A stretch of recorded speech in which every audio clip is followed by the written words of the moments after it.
Hello दोस्तों, नमस्कार। बात कर लेते हैं आज के दिन भर की सारी बड़ी खबरों की, जहां सबसे पहले आपको बताएंगे चुनाव बाद में कराना, पहले पीओके खाली करो हमारा। जी हां, गिलगित बाल्टिस्तान पर भारत हुआ आग बबूला, हड़का दिया पाकिस्तान को। दोस्तों, पाकिस्तान के कब्जे वाले गिलगित बाल्टिस्तान में चुनाव से नाराज अपना भारत, हमारी जमीन पर बंद करो लोकतंत्र का नाटक। बताएंगे आपको पीओके में चुनाव कराने की पाकिस्तानी हिमाकत पर कैसे भड़का भारत दोस्तों, और क्या क्या बातें कही। वहीं उधर बताएंगे बांग्लादेश की घुसपैठ की बहुत बड़ी साजिश नाकाम, कूच बिहार में भारी तनाव के बीच बीएसएफ को मिली बहुत बड़ी कामयाबी। दोस्तों बताएंगे कूच बिहार में 0 पॉइंट पर मची थी टेंशन, फिर अचानक पहुंची बीएसएफ, उसके बाद क्या हुआ। वहीं सबसे बड़ी चौंकाने वाली खबर, पाकिस्तान चीन की जुगलबंदी के जवाब में भारत के साथ आया रूस। पुतिन ने इंडियन एयरफोर्स के लिए दिया महा ऑफर, अमेरिका से कहा भारत पर दबाव डालना तुम्हारा बिल्कुल बेकार जाएगा, भारत किसी के हुक्म पर नहीं चलता। जी हां दोस्तों, दिल्ली के फैसलों पर व्लादिमीर पुतिन ने बयान भी दिया है। ऑफर के साथ साथ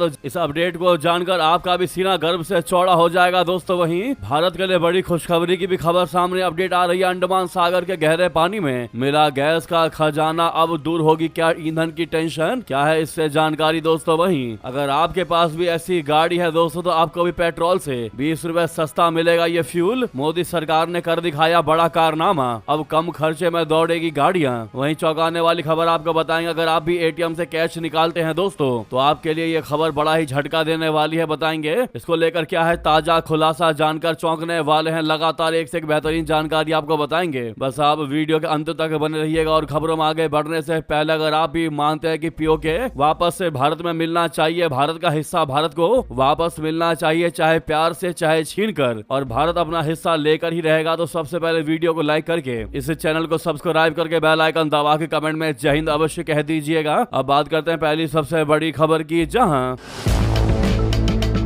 आर्थिक कंगाली और आंतरिक राजनीतिक संकट से जूझ रहे पाकिस्तान ने एक बार फिर भारत के खिलाफ अपनी नापाक चाल चलने का प्रयास किया है, जिस पर नई दिल्ली ने उसे बेहद सख्त लहजे में तगड़ा जवाब दिया है। दोस्तों, पाकिस्तान सरकार द्वारा पाक अधिकृत कश्मीर के अंतर्गत आने वाले गिलगित बाल्टिस्तान विधानसभा चुनाव कराने की योजना पर भारत ने कड़ा ऐतराज जताया है। भारतीय विदेश मंत्रालय ने एक बेहद तीखा और दो टुक बयान जारी करते हुए कहा है कि पाकिस्तान को चुनाव कराना तो दूर, सबसे पहले गैर कानूनी तरीके से कब्जाए गए इन भारतीय क्षेत्रों को तुरंत खाली कर देना चाहिए। भारत के इस सख्त रूप को देखकर इस्लामाबाद के राजनीतिक गलियारों में हड़कंप मच गया। दोस्तों, भारत सरकार ने पाकिस्तान को साफ शब्दों में चेतावनी दी है कि वो भारत के आंतरिक क्षेत्रों और भूभाग पर किसी भी तरह का अवैध बदलाव करने की कोशिश न करे। विदेश मंत्रालय ने अपने आधिकारिक बयान में कहा कि 1947 के विलय पत्र के तहत पूरा जम्मू कश्मीर, लद्दाख और इसमें शामिल गिलगित बाल्टिस्तान का पूरा इलाका भारत का अभिन्न और संप्रभु हिस्सा है। पाकिस्तान के पास इन क्षेत्रों पर कोई भी कानूनी अधिकार नहीं है। भारत ने साफ किया कि पाकिस्तान द्वारा गिलगित बाल्टिस्तान की जनसांख्यिकी को बदलने, वहां अवैध चुनाव कराने या उसे अपना प्रांत घोषित करने की कोई भी कोशिश पूरे तरीके से अवैध और अमान्य है। इन दिखावे के चुनावों से पाकिस्तान का अवैध कब्जा वैध नहीं हो सकता।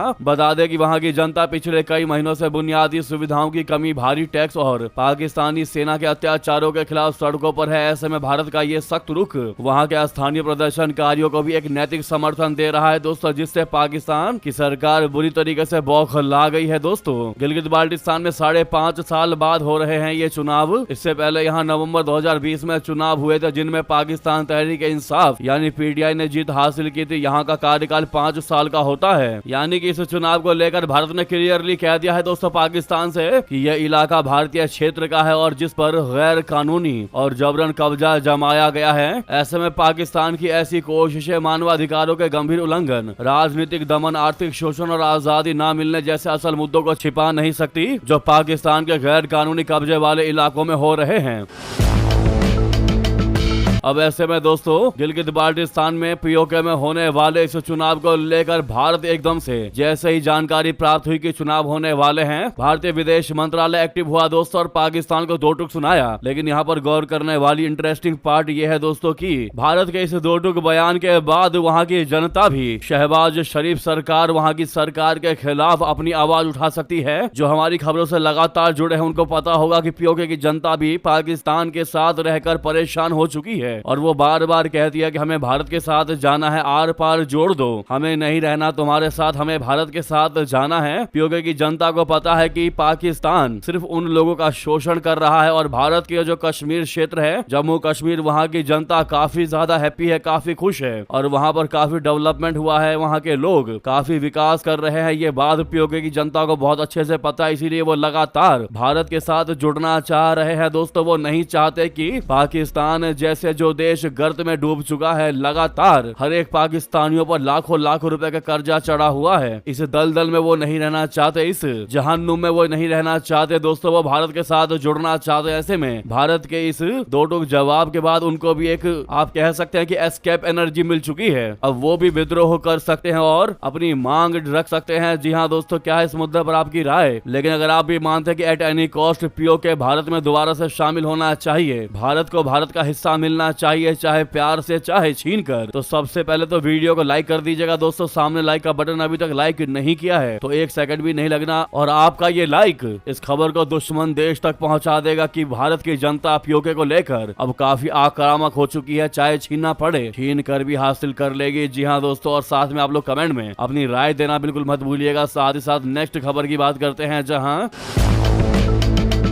पश्चिम बंगाल के कूच बिहार जिले में शुक्रवार की सुबह तब भारत बांग्लादेश सीमा पर जबरदस्त तनाव की स्थिति उत्पन्न हो गई, जब एक एक कर बड़ी संख्या में बांग्लादेशी अंतरराष्ट्रीय सीमा के उस पार जमा होने लगे और घुसपैठियों के एक समूह ने भारत में प्रवेश करने का प्रयास किया। जी हाँ दोस्तों, ये घटना कूच बिहार के मेखलीगंज ब्लॉक में हुई, जहाँ अंतरराष्ट्रीय सीमा के ठीक सामने बांग्लादेश के लाल मोनिरहाट जिले का औलिया हाट बॉर्डर स्थित है। हालांकि स्थानीय लोगों की सतर्कता से घुसपैठ का प्रयास नाकाम हुआ। रिपोर्ट्स के मुताबिक शुक्रवार यानी कल सुबह 0 पॉइंट के पास जैसे ही अचानक बांग्लादेशियों का जमावड़ा शुरू हुआ और धीरे धीरे उनकी संख्या बढ़ने लगी, तभी सीमा पर लगी कंटीले तारों के पार इस संदिग्ध गतिविधि को देख स्थानीय ग्रामीणों ने सीमा सुरक्षा बल बोले तो बीएसएफ को इसकी सूचना दी। खबर मिलते ही बीएसएफ के जवान और अर्धसैनिक बलों की टीम आनन फानन में मौके पर पहुंची और भारत में घुसने की कोशिश कर रही भीड़ को खदेड़ कर घुसपैठ की कोशिश को पूरी तरह नाकाम कर दिया। दोस्तों, मेखलीगंज के भाजपा विधायक ने जानकारी दी कि घुसपैठियों के इस समूह ने 3 बीघा के रास्ते भारत में दाखिल होने की कोशिश की थी। उन्होंने स्पष्ट किया कि सीमा पार से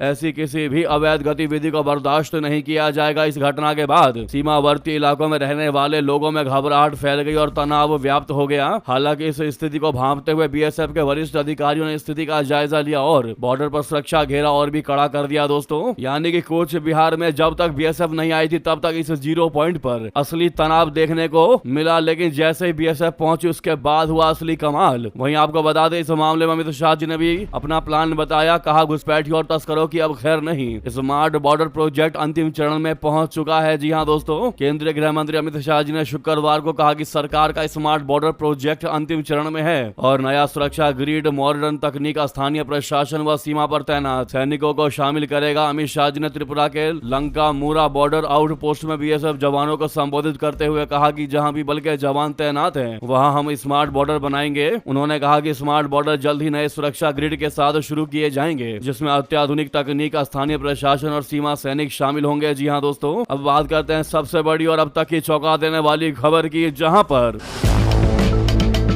पाकिस्तान चीन की जुगलबंदी के जवाब में भारत के साथ आया रूस। पुतिन ने इंडियन एयरफोर्स के लिए दिया महा ऑफर। बता दे, भारतीय वायुसेना की 5 हैवी पीढ़ी के लड़ाकू विमान की तलाश के बीच रशिया की तरफ से बहुत बड़ा ऑफर आया है। रूसी राष्ट्रपति व्लादिमीर पुतिन ने भारत को अपने सबसे अत्याधुनिक और घातक स्टील्थ फाइटर जेट सुखोई 57 को लेकर एक बहुत बड़ा और खुला ऑफर दे दिया। दोस्तों, पुतिन ने साफ कर दिया कि रूस न केवल भारत को इस विमान की सप्लाई करने के लिए तैयार है, बल्कि वो इसके ज्वाइंट डेवलपमेंट, भारत में प्रोडक्शन और सबसे अहम इसकी क्रिटिकल टेक्नोलॉजी भी शेयर करने के लिए पूरे तरीके से राजी है, तैयार है। जी हाँ दोस्तों, बहुत बड़ी जानकारी, बहुत बड़ा अपडेट, आप बिल्कुल सही सुन रहे हैं। व्लादिमीर पुतिन ने इसकी क्रिटिकल टेक्नोलॉजी तक शेयर करने के लिए भी भारत के साथ राजी हो चुका है। दोस्तों, पुतिन के इस बयान के बाद पाकिस्तान और चीन की हालत खराब हो गई। बता दें, रूसी राष्ट्रपति का यह प्रस्ताव ऐसे समय में आया है जब भारतीय उपमहाद्वीप में रणनीतिक समीकरण तेजी से बदल रहे हैं। पड़ोसी देश पाकिस्तान द्वारा जल्द ही चीन के Shenyang J-35 F-35 AE stealth fighter jet हासिल करने की अटकलें तेज हैं, जिसने रक्षा गलियारों में चिंता बढ़ा दी है। वर्तमान में भारतीय वायुसेना के बेड़े में एक भी 5 हैवी पीडी का स्टील्थ विमान शामिल नहीं है। ऐसे में अगर ये भारत इस पर डील करता है दोस्तों, तो भारत के लिए मील का पत्थर हासिल करने वाली बात रहेगी। जी हाँ, भारत का अपना स्वदेशी 5th जेन विमान प्रोजेक्ट अभी जो है वो डेवलपमेंट फेज में है, दौर में है, और इसके 2030 के दशक के मध्य से पहले वायुसेना का हिस्सा बनने की उम्मीद नहीं है। ऐसे में वायुसेना को इस तकनीकी अंतर को पाटने के लिए तुरंत एक बाहरी विकल्प की तलाश है। इतना ही नहीं दोस्तों, इस महा ऑफर के बाद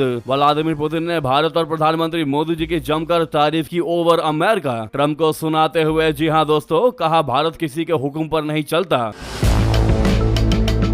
बता दें, रूसी राष्ट्रपति व्लादिमीर पुतिन ने भारत की तारीफ करते हुए कहा कि भारत एक ऐसा देश है जिसने कभी भी विदेश से आए यानी दुनिया की बड़ी शक्तियों के आदेशों का पालन नहीं किया। वहीं पश्चिम और अमेरिकी प्रतिबंधों की वजह से रूस के अलग थलग पड़ने की बात को भी पुतिन ने पूरी तरीके से नकार दिया। पुतिन ने कहा कि रूस कभी अलग थलग नहीं पड़ा है और आज भी एक जैसा है, यानी आज भी ऐसा नहीं है कि पुतिन अलग थलग हो जाए या रशिया अलग थलग पड़ जाए। दोस्तों, Saint Petersburg International Economic Forum SPIEF के प्लेनरी सेशन में बोलते हुए रूसी राष्ट्रपति पुतिन ने भारत के टैलेंट पूल और शिक्षा के स्तर की तारीफ की। साथ में उन्होंने भारत और रशिया के संबंधों को भरोसे और भाईचारे पर आधारित बताया। रूसी राष्ट्रपति ने भारत की रणनीतिक स्वायत्तता को सराहते हुए कहा कि नई दिल्ली ने हमेशा स्वतंत्र विदेश नीति अपनाई है और बाहरी दबाव का विरोध किया है। पुतिन ने जोर देकर कहा कि राष्ट्रीय संप्रभुता और स्वतंत्र फैसले लेना बुनियादी सिद्धांत है जिन्हें चुनौती नहीं दी जा सकती। भारत ने हमेशा यही किया है। बहुत बड़ी बात कही दोस्तों पुतिन ने। एक तो भारत को सबसे बड़ा ऑफर दिया, साथ में टेक्नोलॉजी शेयर करने की भी बात कह दी, जो वो आमतौर पर किसी अन्य देश के साथ नहीं कहता। दोस्तों, इससे आप समझ सकते हैं कि भारत पर कितना ज्यादा भरोसा है व्लादिमीर पुतिन को या रशिया को।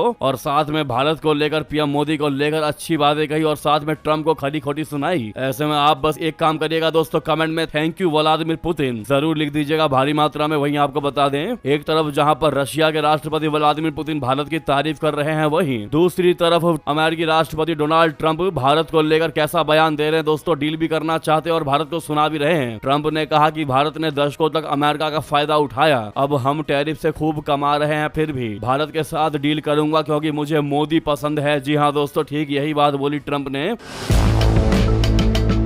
अमेरिकी राष्ट्रपति डोनाल्ड ट्रंप ने भारत के साथ व्यापार को लेकर कहा कि लंबे समय तक भारत ने अमेरिका पर ऊंचे टैरिफ लगाए और उसका फायदा उठाया। ट्रंप ने दावा किया कि अब स्थिति बदल गई है और अमेरिका भारत से अच्छी कमाई कर रहा है। ट्रंप ने आगे कहा कि अमेरिका और भारत के बीच जल्द ही एक बड़ा व्यापार समझौता भी हो सकता है, क्योंकि मैं मोदी जी को बहुत पसंद करता हूँ। मोदी जी मेरे बहुत अच्छे दोस्त हैं, हमारे संबंध अच्छे हैं और हम एक दूसरे को अच्छी तरीके से समझते हैं। ट्रंप का ये बयान ऐसे समय में आया है जब अमेरिका की एक टीम हाल ही में नई दिल्ली में भारत सरकार के अधिकारियों के साथ कई दौर की बातचीत कर चुकी है। दोनों देश एक अस्थायी व्यापार समझौते पर सहमति बनाने की कोशिश कर रहे हैं ताकि व्यापार से जुड़े कुछ मुद्दों का जल्द समाधान निकाला जा सके। दोस्तों, भारत के वाणिज्य मंत्रालय का कहना है कि बातचीत सकारात्मक रही है और दोनों देश ऐसा समझौता करना चाहते हैं जिससे भारत और अमेरिका दोनों को ही फायदा हो, यानी दोनों पक्ष अभी भी व्यापार समझौते को आगे बढ़ाने के लिए मिलकर काम कर रहे हैं। जानकारी सामने आ रही है कि अमेरिका जो है वो कुछ देशों पर अतिरिक्त आयात शुल्क टैरिफ लगाने का प्रस्ताव रख दिया है। दोस्तों, अमेरिका का कहना है कि ये देश जबरन मजदूरी से जुड़े मामलों को रोकने के लिए पर्याप्त कदम नहीं उठा रहे हैं, लेकिन इसमें सैड पार्ट ये है कि इस प्रस्तावित सूची में भारत का नाम भी शामिल है। दोस्तों, अगर ये फैसला लागू होता है तो अमेरिका जाने वाले भारतीय सामान पर 12.5% अतिरिक्त शुल्क लग सकता है। इससे भारतीय उत्पाद अमेरिकी बाजार में महंगे हो सकते हैं और निर्यातकों पर असर पड़ सकता है। देखते हैं दोस्तों क्या होता है आगे। वहीं आपको बता दें, एक तरफ जहां ट्रंप ने भारत को झटका देने की कोशिश की, वहीं दूसरी तरफ प्रकृति ने भारत को खुश होने का मौका दे दिया। जी हाँ दोस्तों, आपको बता दें, भारत के लिए बहुत बड़ी खुशखबरी। अंडमान सागर के गहरे पानी में मिला गैस का खजाना, अब दूर होगी क्या ईंधन की टेंशन। क्या है जानकारी दोस्तों, ईरान वॉर के बीच अंडमान में मिला गैस का महाभंडार, ऑल इंडिया को मिली सबसे बड़ी कामयाबी। दोस्तों, अभी हाल ही में खबर सामने आई थी कि भारत के पड़ोसी मुल्क पाकिस्तान के सिंध प्रांत में तेल का भंडार मिला है। इसके अलावा गैस को लेकर भी खबरें हैं कि वहां गैस का भंडार भी मिला है, जिससे पाकिस्तान में खुशी का माहौल बन चुका है। जो हमारी खबरें लगातार देखते होंगे उनको ये जानकारी पता होगी कि पाकिस्तान से ऐसी खबरें आई थी।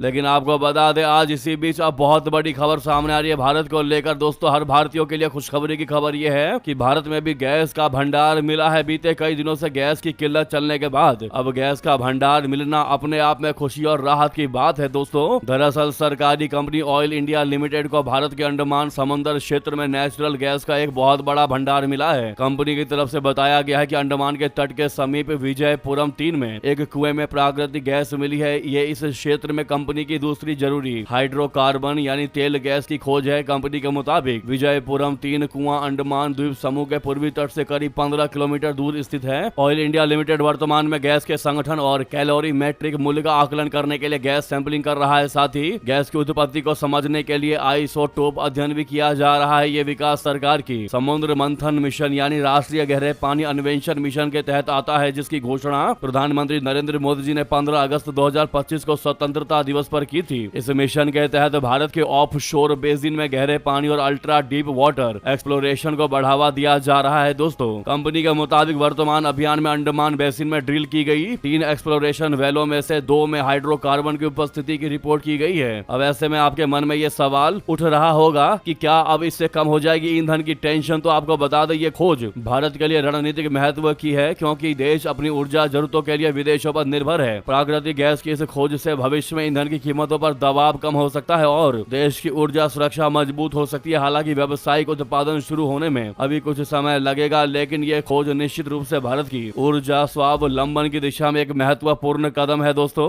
इस मुद्दे पर आपकी क्या है निजी राय, जरूर कमेंट करके बताइएगा। नेक्स्ट खबर बता दें, वहीं पाकिस्तान को बूंद बूंद के लिए तरसाने की तैयारी में है अपना भारत। सिंधु जल संधि को लेकर कह दी बहुत बड़ी बात। दोस्तों बता दें कि पानी के लिए पहले से तरस रहे पाकिस्तान को अब बूंद बूंद पानी के लिए तरसाने की तैयारी में है अपना भारत। जी हां, भारत ने फिर दोहरा दिया है कि जब तक पाकिस्तान सीमा पार आतंकवाद का समर्थन करना बंद नहीं करता तब तक सिंधु जल संधि स्थगित रहेगी। विदेश मंत्रालय ने अपनी प्रेस कॉन्फ्रेंस में सिंधु जल संधि को लेकर सब कुछ साफ कर दिया है। विदेश मंत्रालय के प्रवक्ता रणधीर जायसवाल जी ने कहा कि अप्रैल 2025 में पहलगाम में हुए आतंकी हमले के बाद से 1960 का जल बंटवारा समझौता निलंबित है। संधि को रोके रखने का ये फैसला भारत ने मई 2025 में शुरू किए गए ऑपरेशन सिंदूर सैन्य अभियान के बाद लिया था। इस अभियान में पहलगाम हमले जिसमें 26 लोगों की जानें गई थी, उसके जवाब में आतंकवादी बुनियादी ढांचे को निशाना बनाया गया था। रणधीर जायसवाल जी ने जोर देकर कहा कि जब तक पाकिस्तान सीमा पार की आतंकी गतिविधियों को अपना समर्थन देना भरोसेमंद और कभी न पलटने वाले तरीके से बंद नहीं करता तब तक ये संधि बहाल नहीं की जाएगी। क्या ऐसा ही करना चाहिए पाकिस्तान के साथ? आप लोग क्या कहते हैं दोस्तों, कमेंट करके बताइएगा। फिर रिक्वेस्ट कर रहे हैं दोस्तों, अभी तक लाइक नहीं किया इस वीडियो को तो लाइक का बटन जरूर दबा दीजिएगा। नेक्स्ट खबर बता दें, भारतीय सेना ने 59 लाइट टैंक का ऑर्डर देने का प्लान तैयार किया है। जोरावर टैंक को लेकर बड़ी खबर, जो पहाड़ों पर भी दौड़ेगा पानी में भी तैरेगा। भारत के जोरावर की ताकत देख हैरान दुनिया, जिसने उड़ाई ड्रैगन और पाकिस्तान की नींद। जी हाँ, प्रधानमंत्री नरेंद्र मोदी जी ने अपने सूरत दौरे के दौरान L&T के प्लांट पहुंचकर भारतीय सेना के सबसे नए टैंक जोरावर के निर्माण कार्य का जायजा लिया। पूर्वी लद्दाख और LAC के ऊंचे बर्फीले और दुर्गम इलाकों में चीनी सेना की हर गुस्ताखी का मुंह तोड़ जवाब देने के लिए भारत ने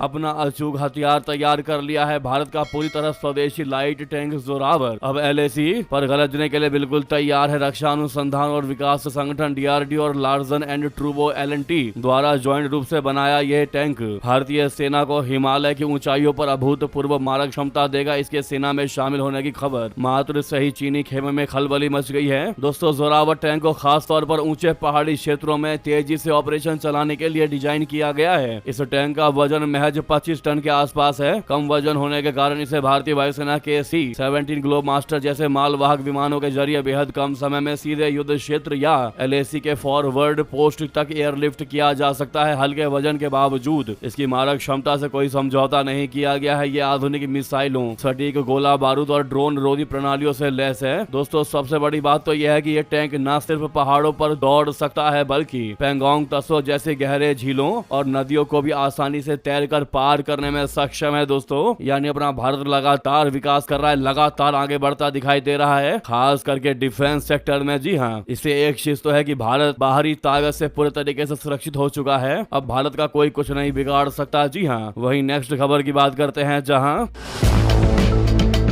वहीं दूसरी तरफ पाकिस्तान के लिए चीन में बनी हांगोर क्लास सबमरीन जो पाकिस्तान के लिए निकल तो गई है लेकिन वो पानी के अंदर नहीं जा पा रही है। दोस्तों ये सबमरीन अपना सफर सरफेस यानी पानी के ऊपर रहकर ही कर रही है। इंटेलिजेंस एजेंसी सूत्रों के मुताबिक ये सबमरीन चीन से रवाना होकर मलेशिया, इंडोनेशिया और सुडा जल डमरू मध्य यानी स्ट्रेट से होते हुए अभी श्रीलंका में है। इसे कराची नेवल बेस जाना है। ये श्रीलंका नेवी के साथ पासजेक्स यानी पासेज एक्सरसाइज भी करेगी, जिसका मतलब है कि वहां से गुजरते हुए एक्सरसाइज। वहीं दोस्तों एयर मार्शल आशुतोष दीक्षित जी को मिली बड़ी जिम्मेदारी, वायुसेना में संभालेंगे वाइस चीफ की कमान। जी हाँ दोस्तों, सही सुना आपने। भारतीय वायुसेना में उच्च स्तर पर महत्वपूर्ण नियुक्ति की गई है। वर्तमान में chief of integrated defence staff यानी CISD के पद पर कार्यरत एयर मार्शल आशुतोष दीक्षित को भारतीय वायुसेना का अगला vice chief of the air staff नियुक्त किया गया है। ये 1 जुलाई 2026 को अपना नया कार्यभार संभालेंगे। एयर मार्शल आशुतोष दीक्षित भारतीय वायुसेना के अत्यंत अनुभवी लड़ाकू पायलटों में गिने जाते हैं। दिसंबर 1986 में फाइटर स्ट्रीम में कमीशन प्राप्त करने के बाद उन्होंने लगभग 4 दशक लंबे सैन्य करियर में अनेक महत्वपूर्ण परिचालन, प्रशिक्षण और रणनीतिक जिम्मेदारियां निभाई हैं। उनके पास 3300 यानी 3300 से अधिक उड़ान घंटों का भी अनुभव है दोस्तों, और उन्होंने अलग अलग लड़ाकू विमानों का संचालन भी किया है। ऐसे में आपसे रिक्वेस्ट है एयर मार्शल आशुतोष दीक्षित जी को कांग्रेचुलेशन, बहुत बहुत बधाई कमेंट में कहिएगा। वहीं बता दें भारतीय सेना में भर्ती बंद, ब्रिटेन ने बना दी नई गोरखा आर्टिलरी यूनिट। नेपाली सैनिकों से किंग चार्ल्स ने कहा कि हमें आप पर गर्व है। दोस्तों ब्रिटेन किंग चार्ल्स III ने नई बनी गोरखा आर्टिलरी यूनिट की तारीफ की है। किंग ने विल्टशायर के लार्क हिल बैरक्स में सैनिकों को फॉर्मेशन परेड में हिस्सा लेते देखा। गुरुवार को यह परेड सेना की पहली समर्पित गोरखा आर्टिलरी यूनिट के गठन का जश्न मनाने के लिए आयोजित की गई थी। ब्रिटेन में नई गोरखा आर्टिलरी यूनिट की स्थापना ऐसे समय में हुई है जब भारतीय सेना में नेपालियों की भर्ती नहीं हो रही है। भारतीय सेना में गोरखा भर्ती पिछले 5 वर्षों से रुकी हुई है। ऐसे में किंग चार्ल्स ने कहा कि ये UK और नेपाल के बीच लंबे समय से चले आ रहे बेहद अहम रिश्ते को दिखाता है। आप सबको परेड में देखकर मुझे गर्व महसूस हो रहा है। किंग ने इस दौरान उनका जोरदार स्वागत किया और उन्होंने मिलिट्री स्टाफ से मुलाकात भी की। दोस्तों हमारा सवाल अब आपसे गोरखाओं को लेकर यह है कि क्या भारत को दोबारा से गोरखाओं की एंट्री करनी चाहिए भारतीय सेना में? क्या इन नेपाली गोरखाओं को दोबारा से बुलाना चाहिए? आप क्या कहते हैं दोस्तों? या फिर इनको शामिल ना करके अब भारत अच्छा कदम उठा रहा है? देखते हैं आप दोनों बातों में से किस बात को ज्यादा महत्व देते हैं, किसकी तरफ ज्यादा झुकाव है। दोस्तों आप भारतीयों का जरूर कमेंट करके बताइएगा, इसका जवाब जरूर दीजिएगा क्योंकि ये जनहित में और देश हित में सवाल है दोस्तों।